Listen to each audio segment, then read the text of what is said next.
Hello, hello, hello. Right, we're live. Now, today I want to talk about inspiration. What do I mean by inspiration? Well, these inspiring stories that we want to tell. All of you watching this are inspirational speakers because that's who we attract. So where do you get your inspiration from is the first question. And what are the stories you like to tell to illustrate your points? Les Brown famously said, never tell a story. Sorry, never have a point, never make a point without telling a story. And never tell a story without making a point. Because sometimes, I don't know if you've experienced this, you're in the middle of telling somebody something, not in a speaking situation, just generally. And you lose track of where you're going. And where was I going with this? Have a point to your stories. When you are giving a talk, there's always that concern, am I going to remember it all?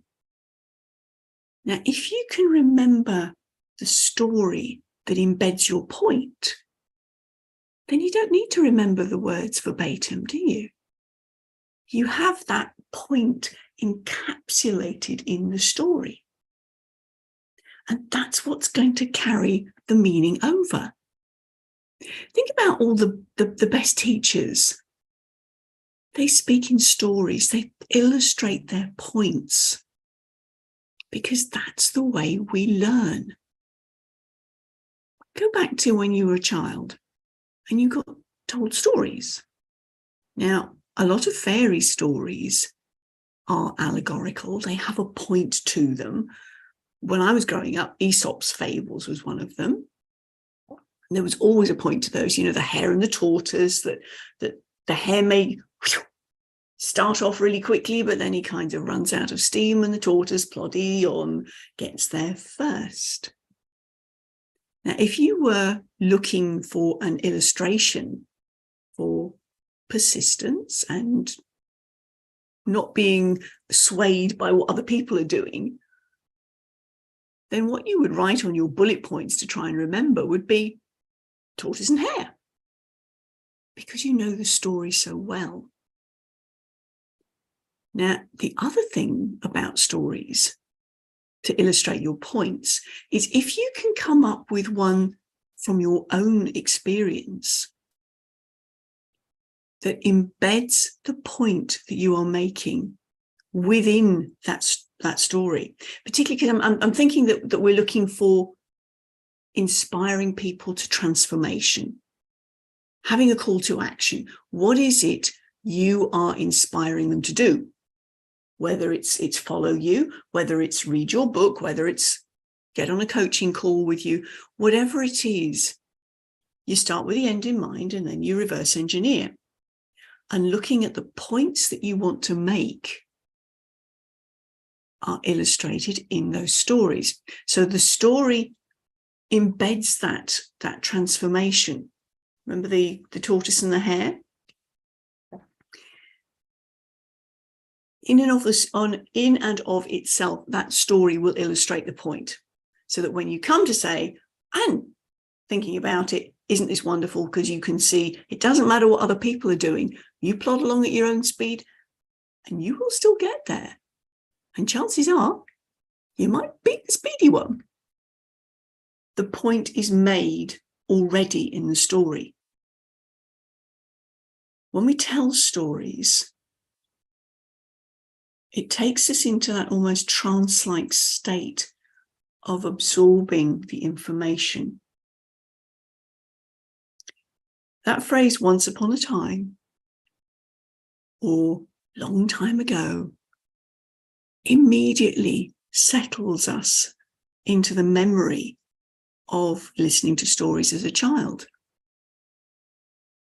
Stories were told to us by caregivers, by people that we looked up to, people that we could trust, hopefully.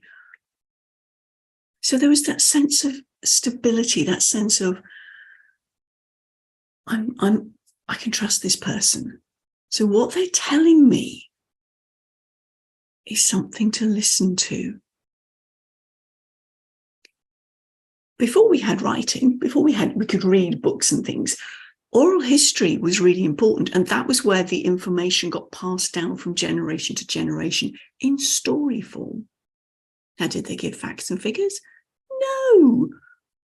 But they could tell the story that weaved in and out the information that was required to be passed on from one generation to the next. And that's the same with the stories that you're telling. What is it that you want to get across?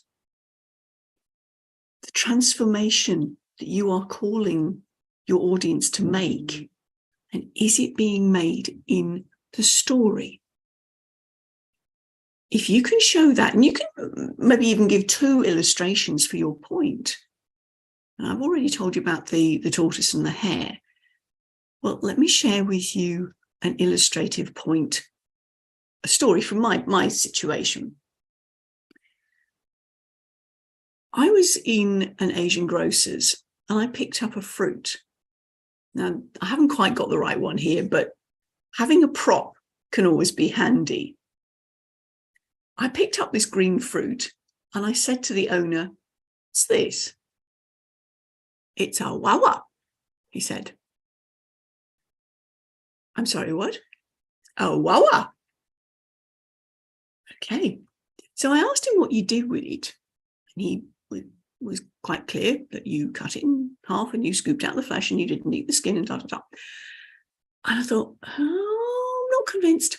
So further around the store, I found one of the younger guys whose English I know was a lot better. So I picked it out of my basket and said, "What's that?" "It's a wawa," he said.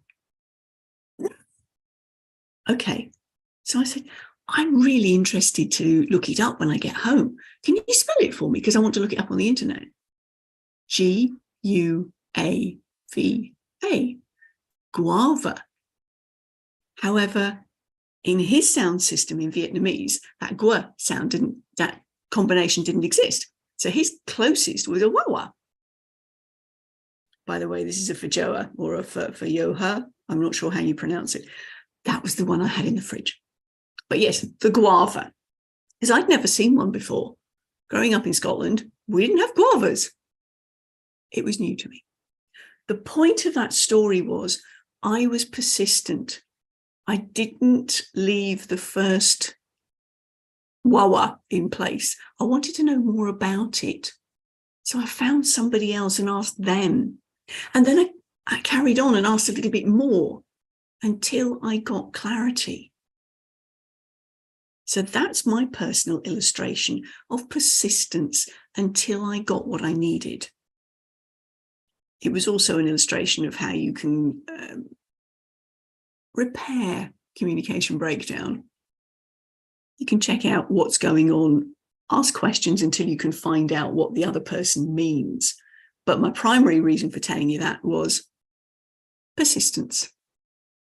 Don't give up until you get what you need in response to your question, what it is you're seeking.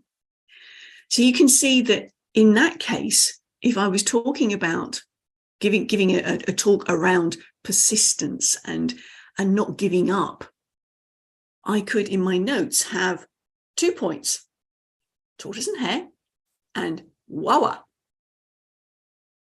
I know the detail. I don't need to put it down verbatim, word for word, because if you have palm cards and you've written it out word for word, when you look at it, you're going to take your eyes off the audience, whether they be physically in front of you or whether they be on camera.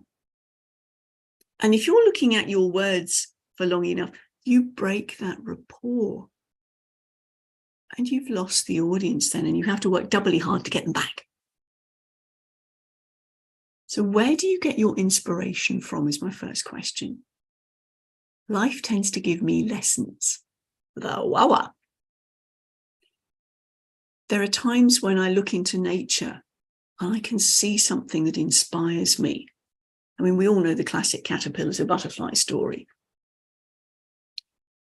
There's another quick illustration I want to give you about how sometimes we need that extra push to get out of our comfort zone. I used to work in a long stay hospital, and it had beautiful wooded grounds. And I parked the car one morning, and there in the car park was a row of small trees. And we had lots of squirrels in the park. And what I witnessed, I wished I'd had a video camera for, because there was a mummy squirrel and a baby squirrel. Mummy squirrel went climbing up the tree, followed by baby squirrel.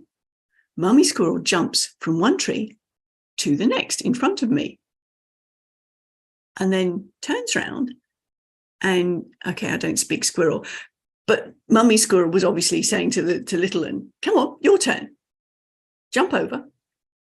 Little one was going nowhere. Again, I don't particularly understand squirrel, but the look on his face was, I don't think I can do that. Mummy squirrel's vocalizations got an edge to them after that.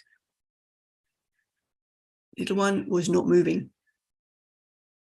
And then I witnessed mummy squirrel climb down from this tree, run over, run up behind baby squirrel, and bite him on the bum. And he did jump over.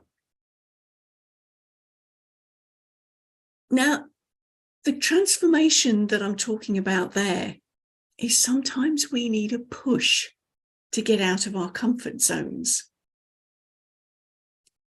Now, it's not really particularly helpful to have somebody have to bite you on the bum. You're not taking it too far. The illustration is that little one would not have gone from one tree to the other and realized that he could jump unless or until he took courage or had a bite on the bum. What's your choice?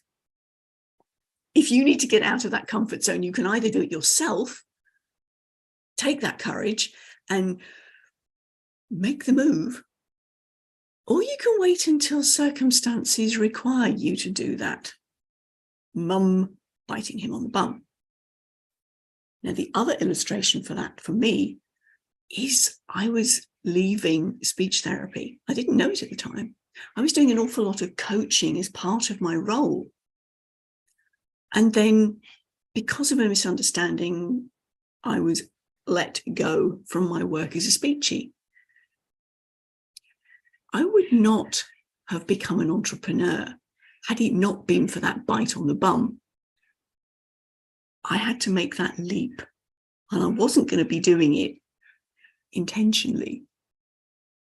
So that is another illustration of sometimes it takes an outside factor to push us out of our comfort zones. Is that always ideal? No. Sometimes it's preferable if you can grab that courage in both hands and make the jump for yourself. You get the point, though.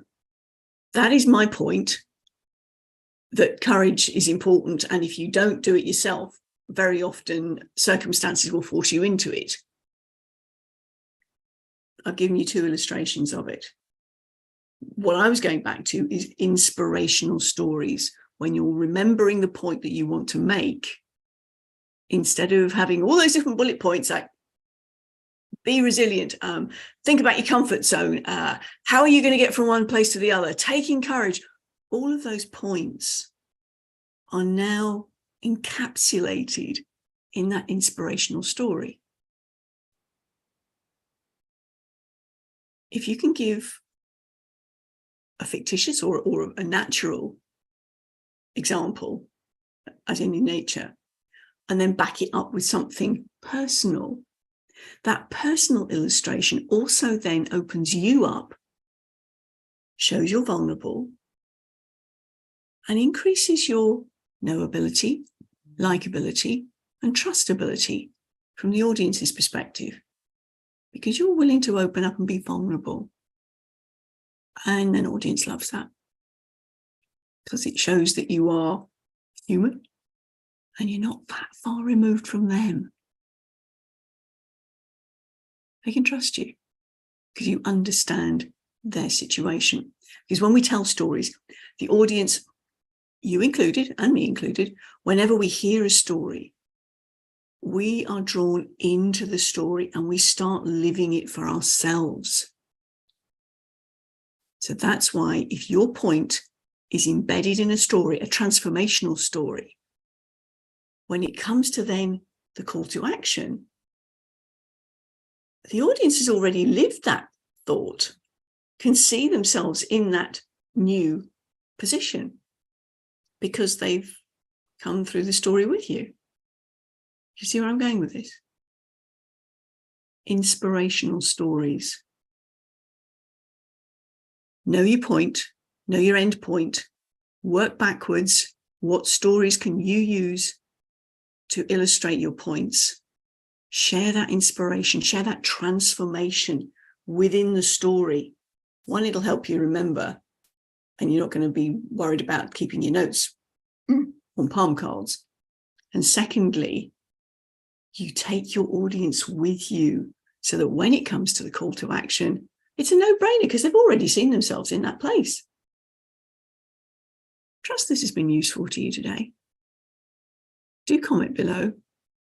Tell me what your inspirational stories are. Encapsulate them in a few words, or even better, pop up in our Courageous Influential Speakers Facebook group and give us a demonstration.